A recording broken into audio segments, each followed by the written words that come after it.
Les dents qui captent la radio. Alors cette femme-là, c'est Lucille Ball. C'est une actrice iconique des années 40, mais en 1942, elle raconte quelque chose d'assez étrange. Elle dit en effet entendre la radio. Pas dans une pièce, pas dans un poste, mais dans sa bouche, à travers ses dents. Oui, elle entend des voix, des signaux. Alors bien sûr, elle pense devenir folle, pourtant ces sons sont bien réels. En fait, elle capte des communications militaires, et plus particulièrement des messages transmis à des sous-marins japonais. Elle les entend clairement, très clairement, sans aucun appareil. Est-ce une hallucination ? Eh bien, c'est ce que tout le monde croit, jusqu'à ce qu'on découvre la vérité.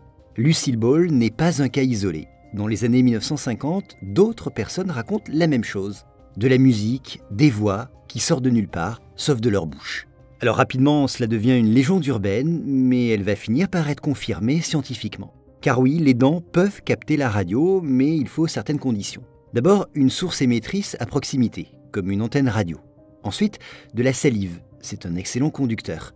Et enfin, des plombages ou des couronnes métalliques. Si vous réunissez le tout, comme dans une bouche, cela forme un petit circuit, comme un poste radio miniature. Un poste qui transforme le signal radio en son. Et ensuite, ce son est transmis à l'oreille par conduction osseuse, via la mâchoire, le crâne, jusqu'à l'oreille interne.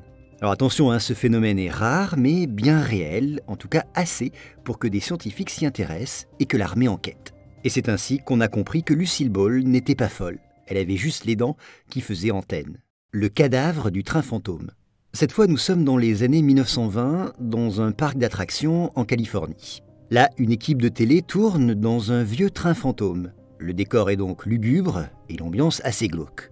Et on y trouve un mannequin pendu.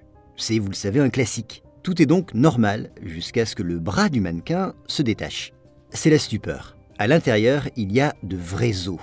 Panique sur le plateau, la police débarque et une enquête est lancée. Résultat, la vérité va dépasser la fiction. Ce n'était pas un mannequin, mais un vrai cadavre. Celui d'Elmer McCurdy. Qui est-il ? Eh bien, c'est un bandit de grand chemin, abattu en 1911 après avoir braqué un train. Mais comment s'est-il retrouvé là ? Bien, son corps avait été embaumé par un croque-mort, tellement bien que le cadavre était devenu une attraction locale. Des gens payaient pour le voir. Mais un jour, un homme arrive, se prétend le frère du défunt, et on lui remet le corps. Problème, il mentait. C'était un forain et il voulait juste ajouter ce corps dans une de ses attractions. Ainsi, pendant des décennies, le cadavre d'Elmer voyage. Il va de cirque en foire et en musée, jusqu'à finir, donc, suspendu dans un train fantôme. Et c'est là qu'on le découvre, vous l'avez compris, par accident, par hasard. Alors aujourd'hui, Elmer McCurdy repose enfin en paix, enterré en Oklahoma, avec une plaque et une histoire plus incroyable que n'importe quelle légende urbaine.